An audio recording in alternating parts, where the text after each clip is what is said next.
রাষ্ট্র সংস্কারের পবিত্র দায়িত্ব ছিল এবং দুর্নীতি নিয়ন্ত্রণের পবিত্র দায়িত্ব তাদের ছিল। দৃষ্টান্ত ছাড়া দুইটা ক্ষেত্রে অ্যাডহক ভিত্তিতে কাজ করে। আচ্ছা, এটা করতে হবে, একজন বললো আচ্ছা ঠিক আছে করি, আরেকজন বললো না এটা করা যাবে না, পরের দিন সেটাকে বাতিল করি। এই ধরনের হয়েছে, অ্যাডভোকেজম হয়েছে। স্বচ্ছতার চর্চা বলতে শাসন প্রক্রিয়ায় সেটা কোনো দৃষ্টান্ত আসলে তারা স্থাপন করতে পারেনি। এবং যার ফলে যেটা হয়েছে, এই ধরনের বড় বড় চুক্তিগুলো, একটা বড় প্রশ্ন হচ্ছে এখনই কেন করতে, ঠিক আছে যদি করতে হয় তাহলে আমরা শুরু থেকে কখনো করলাম না, আর এখনই শেষ পর্যায়ে এটা বিদায়ী লিগ্যাসি হিসাবে কেন রেখে যেতে হবে এগুলো। এটার বোঝাটা তো জনগণকে নিতে হবে এবং অন্তর্বর্তী নতুন নির্বাচিত সরকার তাদের সাথে কি ওনারশিপ আছে, তাদের সাথে এই বিষয়গুলো আলোচনা হয়েছে কিনা, এই প্রশ্ন তো পরিষ্কার না।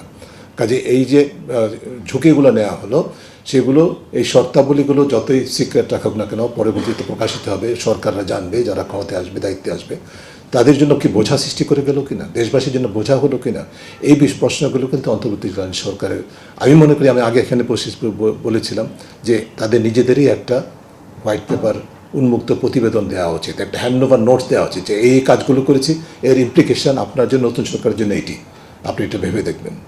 ঠিক আছে, এই বিষয়গুলো তাদের করার কথা উচিত হবে মনে করি।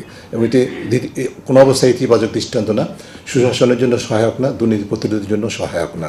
এটা বোঝা বাড়বে, এটা ফলটা কী হবে সেটা আমরা জানি না এখনও। এটা নতুন সরকার কীভাবে সেটাকে মোকাবেলা করবে সেটা তাদের দেখার বিষয়।